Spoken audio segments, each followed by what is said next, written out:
मेरे भाई मैं अपनी रोजी पे इस समय, ये हमारा रोजगार है, हमारा पैशन भी है, हमारा रोजगार भी है शिक्षा देना, ठीक है। मैं यहां पर खड़ा होकर आपसे कह रहा हूं कि मैंने ऐसे ऐसे बच्चे देखे हैं कि जिस इंस्टीट्यूट में हम पढ़ाते थे वहां वो बच्चे पीएन का काम करते थे, चपड़ासी का काम करते थे, बच्चे निकले पोंछा लगाते थे, टीचर को पानी देना, बोर्ड साफ करना, ये, और वो लड़के इनकम टैक्स इंस्पेक्टर बने हैं। ऐसे ऐसे बच्चे देखे हैं हमने, ऐसे ऐसे खिलाड़ी देखे हैं। मेरे भाई आप एक बात मान लो, अगर ईमानदारी के रास्ते पे चलोगे तो यहां नहीं तो भगवान यहां पहुंचाएगा, यहां नहीं तो यहां पहुंचाएगा, यहां नहीं तो यहां पहुंचाएगा। आपकी मेहनत कभी बेकार नहीं जानी। मेरे प्यारे बच्चों, जब मैं अपना टीचिंग का दौर कर रहा था और मैं मतलब अपनी ग्रेजुएशन कंप्लीट कर रहा था, तो उस समय आप जानते हैं दिल्ली गवर्नमेंट में वैकेंसी बड़ी कम ही निकलती थी सब्जेक्ट की, तो मतलब बहुत कम ही चांसेस होते थे सिलेक्शन के।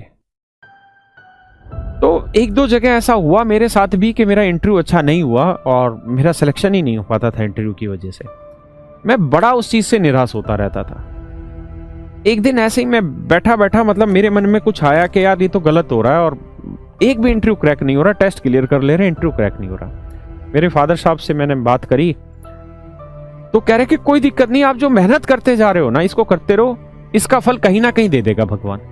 और भगवान ने सुनी, डीएसएसबी बोर्ड में इंटरव्यू खत्म हुआ और इंटरव्यू खत्म होते ही मेरा नौकरी लग गई भाई। मेरे भाइयों इस बात को लिख लो, आप जो मेहनत कर रहे हैं ना उस मेहनत का फल मिलना है। कोई माई का लाल नहीं रोक सकता उस मेहनत को। और अगर आप गलत तरीके से चले गए, आप सूली पे लटकाए जाने हैं, लेकिन वो दिन नहीं पता कौन सा होगा। गलत काम का मतलब नौकरी लग के अगर हराम का खा रहे हैं तो भी आपको एक ना एक दिन सूली पे लटकना होगा। मेरे भाई आप जीवन में ये गलतियां कभी मत करो। हाथ जोड़ के मेरी रिक्वेस्ट है, जीवन में झूठ नहीं बोलना, ठीक है। एक तो झूठ होता है हंसी मजाक का, वो अलग बात है, लेकिन सीरियस किसी का नुकसान करने के लिए झूठ नहीं बोलना, गलत काम नहीं करना किसी भी हालत में।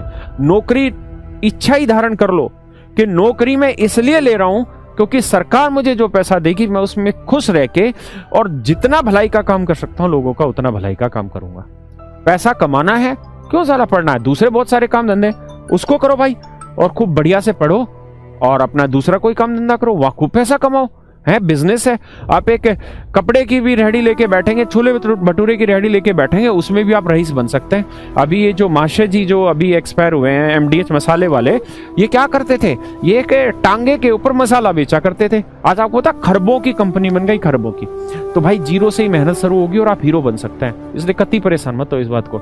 यहां कान को यूं पकड़ लो कि भाई गलत रास्ता नहीं चुनना। गलत रास्ता चुनोगे जीवन में धोखा खाओगे। 100% झटके आने जीवन में, और वो झटके ऐसे होंगे कि भाई बिल्कुल झकझोर देंगे, आप संभाल ही नहीं पाएंगे अपने आप को। हाँ है ना। तो कसम खाओ सारे भाई कि आज के बाद कोई गलत काम ना करें, कहीं नौकरी लगने के बाद कोई रिश्वतबाजी का या कोई झूठा सच्चा काम करें। भाई ईमानदारी से जियो, उसी में मस्त रहोगे, उसी में खुश रहोगे, वही तुम्हारे काम आनी है और सच मायने में वही तुम्हारी असली हैसियत बनाएगा। और क्यों परेशान होते हो भाई, हम है ना तुम्हारे साथ, मेहनत कराएंगे ना, तुम सबका सिलेक्शन कराएंगे। कैसे नहीं होगा तुम्हारा सिलेक्शन, बस मेहनत करते रहो।